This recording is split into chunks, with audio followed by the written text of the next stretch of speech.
안녕하십니까. 주종명입니다. 오늘은 한글날이네요. 한글날에 여러분들에게 전해드리는 서남의 코믹 한국사 13회를 시작합니다.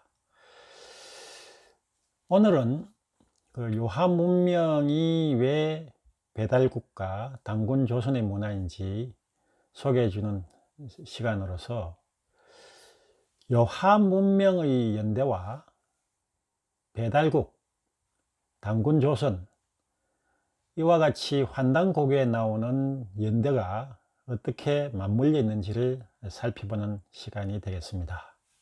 그러려면 먼저 요하 문명이 어떤 문명인지 간략하게 소개를 해야 하는데, 요하 문명 그 전체를 다 이해를 하려면 꽤 시간이 많이 소모가 되어서 또 그럴 필요도 없는 것 같고 해서 오늘은 개략적으로만 말씀을 드립니다.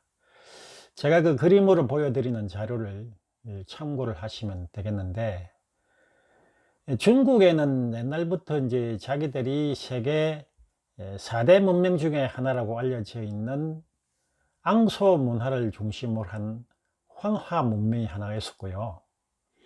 해방 후에 발굴된 놀라운 문화가 또 하나가 있었습니다. 바로 하모도 문화라고 대표되고 있는 장강 문화입니다. 장강 문명이죠.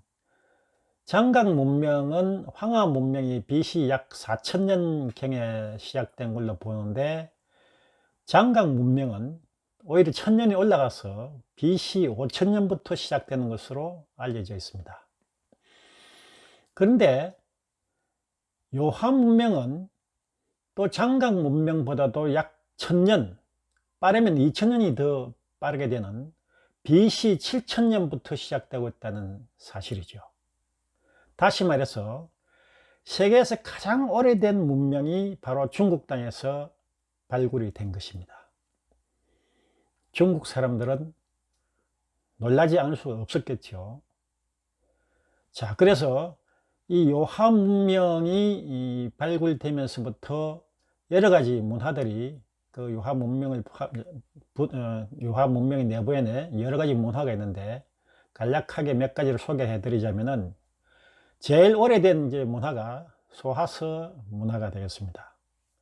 소하서 문화는 가장 빠른 그 신석기 유적인데, 반지을식 주거지와 각종 토기, 특히 흙으로 만든 인물상이 나온 것이 독특했습니다. 그 다음에 이제 흑룡화 문화가 BC 6200년경부터 시작되는 것으로 보여지는데, 대규모의 집단 주거지가 있었고, 그 다음에 최초의 용형상의 저수룡, 최고의 가장 오래된 옥결, 옥기, 빗살무늬 토기, 평지어 통형 토기 등이 나왔습니다. 특히나 중국 사람들이 자기 조상들을 용의 후손이라고 주장하고 있고, 용을 굉장히 신성시하는데, 일반적으로 중국 용은요, 지난번 시간에 말씀드렸던 중국의 시조로 알려진 황제 헌원이 여러 부족들을 통합해서 중원을 통일할 당시에 각 부족들이 숭배하고 있던 토템을 하나로 뭉쳐서 용을 만들었다고 합니다. 그래서 그 용 무늬를 보면은 뿔은 사슴, 머리는 낙타, 눈은 토끼, 목은 뱀, 배는 조개, 비늘은 물고기, 발톱은 매, 발바닥은 호랑이, 귀는 소와 같다 라고 되어 있습니다. 그럼 여기에서 과연 왜 환웅신화에 나오는 곰은 나타나지 않을까요? 그것은 바로 지난번 시간에도 말씀드린 것처럼 지우천왕과 죽기 살기로 싸웠지만 결국 완패를 당한 황제 헌원이 곰 토테미즘을 믿던 웅녀의 후손들의 그 사람들의 그 얼마나 원한이 맺혔으면 용에 넣을 수가 없죠, 당연히. 그래서 용에는 곰의 흔적이 아무데도 보이지가 않는 겁니다. 그런데 이 용이 바로 그 흑룡화 문화의 이 문물에서 최초 용 형상이 나왔으니 중국 사람들 참으로 황당할 수밖에 없겠죠. 또 지난번 제가 살펴본 바에 의하면 황제 헌원이 과연 누구였습니까? 황제 헌원이라는 사람은 소전의 자손으로 되어 있는데, 소전은 또 누구냐면은 염제 신농시의 아버지가 되고요. 또 소전은 그 앞으로 더 거슬러 가면은 배달국을 건국한 환웅의 부하였던 고실의 먼 후손으로 알려져 있습니다. 다시 말해서 황제 헌원도 동이족의 후손이었다는 거죠. 그러니까 이 흑룡화 문화에서 용이 나올 수 있는 것은 지극히 당연한 겁니다. 왜? 황제 헌원이 처음부터 용을 만든 것이 아니라 바로 흑룡화 문화에서부터 이렇게 그 전에부터 전해오던 용의 문화를 황제 헌원이 적당히 버무려서 만든 거죠. 그것이 지금 중국 사람들이 끔찍히도 생각하는 용의 전설이 되는 겁니다. 즉 용도 동유족에서부터 출발을 하게 된다는 거죠. 그 다음에 이제 사회문화에서 보면은 돌로 산 용 형상의 석소령이 나오고 집단 주거지와 다양한 옥기, 빗살무늬 토기 등이 나오고 있습니다. 부하문화에서도 복골과 석기, 골기, 빗살무늬 토기가 나오고요. 조보군 문화에서 보면은 또 최초의 봉 형상이 나옵니다. 영물, 도상, 토기도 있고 쇠석기, 빗살무늬 토기 등 이런 것들이 나오고요. 그 다음에 홍산 문화에 보면은 대규모의 그 총묘단, 즉 적석총과 여신묘, 그 다음 제천단, 이러한 대규모의 시설이 나타나고 피라미드 여신상, 그 다음에 옥웅융 등 다양한 옥기, 청동주조 유물, 석기, 채색토기, 무문토기, 이런 다양한 문화들이 이 홍산 문화에서 나오고 있습니다. 그 다음에 소화연 문화에서는 다양한 문양의 토기와 부흐문자 토기가 나오고 있고요. 하가점 하청 문화에서는 비파형 동건까지 이제 나오고 있는데, 여기에서 연대를 살펴보자면은 지금 소화서 문화가 시작되었다는 BC 7000년경은 여러분 어디하고 시대가 일치가 될까요? 예, 눈치 빠르신 분들은 이미 눈치를 챘을 겁니다. 바로 환인이 환국을 건국한 해가 BC 7197년입니다. 다시 말해서 BC 7000년 그 언저리라는 거죠. 그렇다면 물론 환국을 만들 당시에는 그 환단곡에 나오는 역사 내용을 보면은 천산에 도읍을 했다고 되어 있습니다. 그러나 역시 그 환단곡의 내용을 보면은 그 형제간에 구환국을 나누어서 다스렸다고 되어 있거든요. 환인의 아들 이제 구 형제가 9환국을 다스렸다고 되어 있기 때문에 결과적으로 적봉지역, 내몽고, 지금 현재 중국 내몽고의 적봉지역 역시도 9환국의 하나가 아니었을까. 즉 환국의 영향을 받았던 소화서 문화가 있었다, 이렇게 연결 지어 볼 수도 있고요.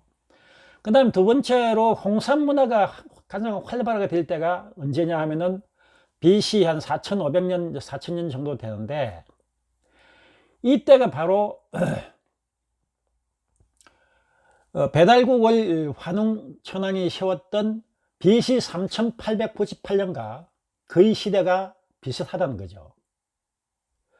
물론 여기에서 이제 환단곡에는 배달국을 백선과 흑수의 중간에 세웠다고는 합니다만은, 그래서 그 하얼빈 부근이 아니냐고 일봉시나 그 다른 분들이 그렇게 해석을 하고 있지만, 이 적봉 지역도 사실은 백선과 흑수의 중간 지역이라고 할 수 있습니다. 물론 딱 중간은 아니지만 분명히 백두산과 흑수인 흑룡강의 그 중간 지역입니다.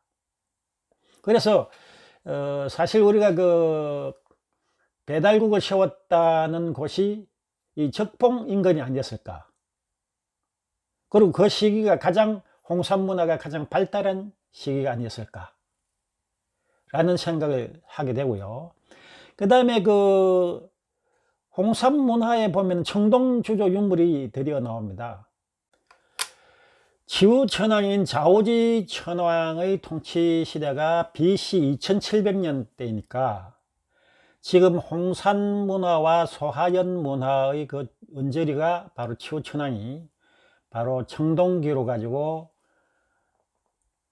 황제 헌원을 작살냈던 그 시기와 맞물린다고 볼 수 있습니다.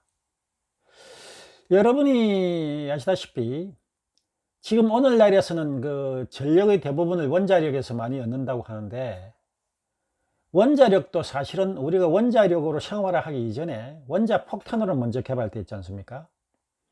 마찬가지로 당시에도 청동기가 개발되면서 1차적으로는 무기로 먼저 개발되었던 게 아닌가.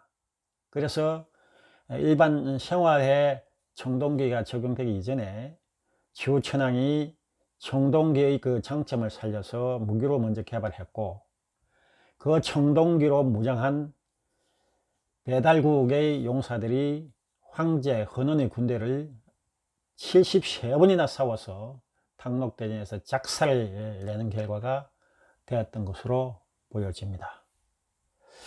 결론적으로 말씀을 드리면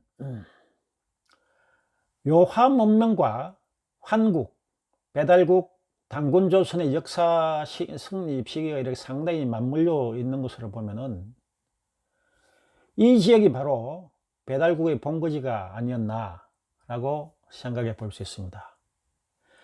BC 7000년대에는 황국이 만들어졌고, BC 4000년대에는 배달국이 만들어지면서 홍산문화가 꽃을 피웠고, 그 다음에 홍산문화에서 지우천왕이 처음으로 청동기로 무장해서 그 꽃을 피웠으며, 당군 왕금이 아사달에 2333년경에 나라를 세운 게 그게 바로 소하연 문화하고 거의 링크가 되고 있는 것으로 보여지면은, 이것은 바로 우리 동이족 역사, 곧 우리 선조의 역사라고 볼 수 있으며, 요하 문명은 지금 땅덩어리가 중국에 속해 있어서 중국의 요하 문명을 자랑하고 있습니다만, 분명히 이는 우리 조상들이 만들어 놓은 훌륭한 업적임을 알 수 있을 것입니다. 좀 더 이러한 정확한 내용을 또 각종 문화나 유적으로서 다시 한번 다음 시간부터 또 확인을 해 들어갈 생각입니다. 많이 들어주시고, 아직 구독을 눌러주시 않으신 분은 구독 그리고 좋아요를 눌러주시면 대단히 감사하겠습니다. 환단고비는 살아있는 우리의 선조들의 역사입니다. 많이 이용 바랍니다. 감사합니다.